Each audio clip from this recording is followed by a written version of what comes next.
Hello, I'm Miss Roxin, and you're just in time for a story. Long, long ago, the flowers had a huge argument about which one of them was the most beautiful, the most special, the most loved by humans and by the fairies. The argument lasted for weeks, with each flower claiming to be the most beautiful and the most loved. Finally, all the flowers agreed to let the flower fairies decide. The flower fairies sent their gentlest, kindest of spirit fairies to settle the problem and to give one plant her blessing and the title of the most perfect flower. The little fairy decided to test each flower by asking them one question. The first flower the fairy asked was the rose. "Where would you most like to live?" asked the fairy. "Oh, I would like to climb the castle wall," said the rose. And then the kings and the queens and then all the nobles, they would pass by every day and exclaim over my beauty and my scent and my delicate nature. The flower fairy walked sadly away from the rose. Next, the flower fairy came to the tulip, standing tall and proud. "Where would you most like to live?" she asked the tulip.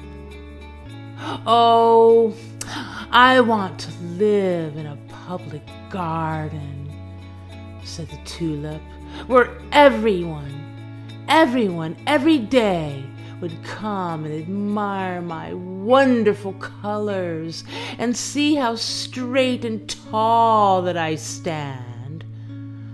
Once again, the fairy walked away, feeling sad.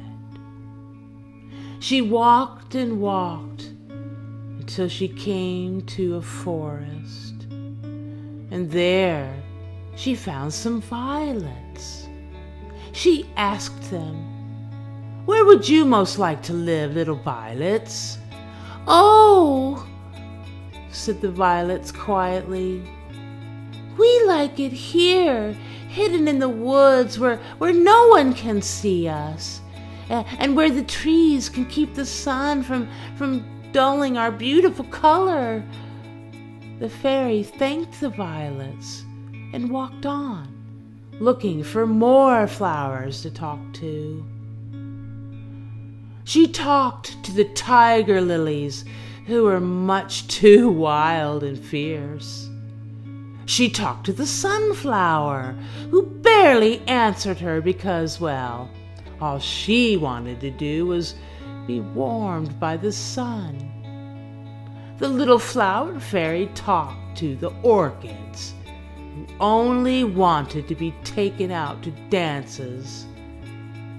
And she tried to talk to the narcissus, but it was just too busy looking at the reflection of itself in the water to speak to her.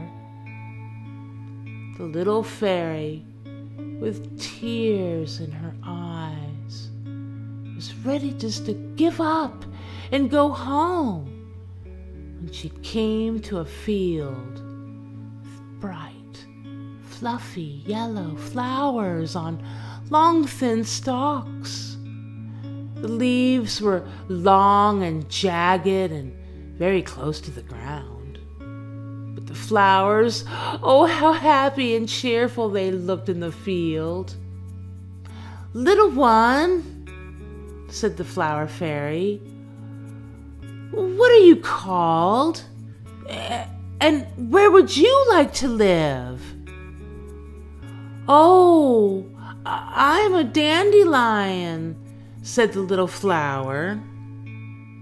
I'd like to live wherever there are children. I want to live beside the road and in the meadows and push up between the sidewalks and the cities. I want to make everyone feel happier when they see my bright colors. The dandelion chattered away happily, saying, I want to be the first flower that the children see in spring, and I want the children to pick me and take me to their mothers.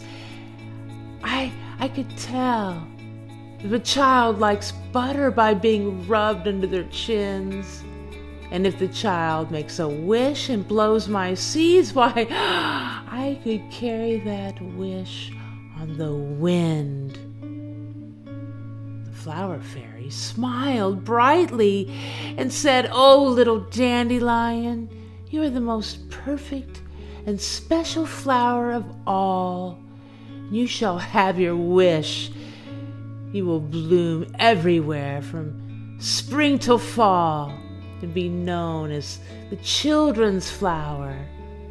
And that is why the dandelion comes so early and pushes her head up everywhere with such strength and determination, and why she is loved by children throughout her long, long life.